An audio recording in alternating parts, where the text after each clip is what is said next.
शिकत आहे। माझ्या शाळेचे नाव सरकारी उच्च प्राथमिक मराठी मुला मुलींची शाळा गळदगा। ह्या शाळेची मी विद्यार्थिनी। माझ्या कथेचे नाव आहे बोबड्या मुली। एका ब्राह्मणाच्या चार मुली बोबड्या बोलत असत। त्यांच्या बोबड्या बोलण्यामुळे एकदा काय गंमत झाली ऐका मग। एका गावात एक ब्राह्मण राहत होता। त्याला 4 मुली होत्या। तिघी मुली बोबड्या बोलत असत। छोटी मुलगी अजून लहान होती। ती बोबडं बोलते की चांगलं बोलते हे अजून कळलंच नव्हतं। पुष्कळ पैसे मिळवण्यासाठी ब्राह्मण एका दुसऱ्या गावी गेला। तिथे खूप दिवस राहून त्याने खूप पैसे मिळवले आणि तो घरी परत आला। छोटी मुलगी आता मोठी झाली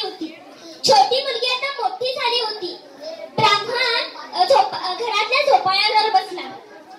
छोटी मुलगी अंगणात खेळत होती।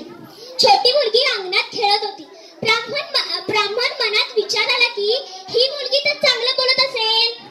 तो जरा हस्यउश करतो आणि अचानक एक मुलगी ओरडते, आया ग मुंगे चाव्या।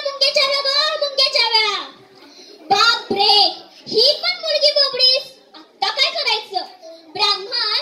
थोड्या दिवसांनी ब्राह्मण 4 मुलींना बोलवून त्यांना सांगतो, हे पहा मुलींनो, आता तुमचं लग्न करायला हवं।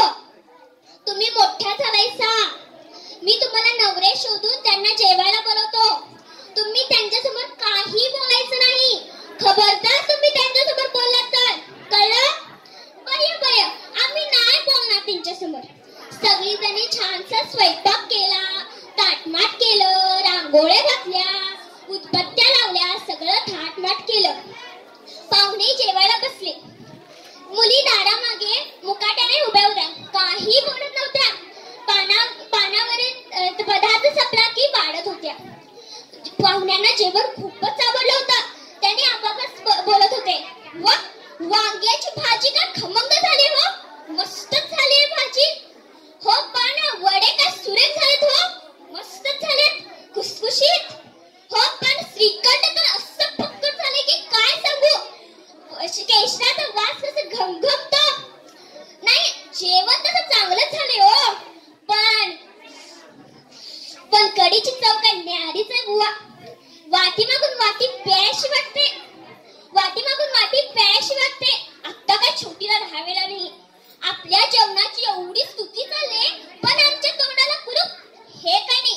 ती एकदा म्हणाली, छान होईत, काही जिया खोबं घातले म्हणून छान होईत, गोड झालंय। तेव्हा पाहुणे चपापले व दुसरी म्हणते, अगं बाबांनी बोलू नको सांगितले तरी तो बोलली।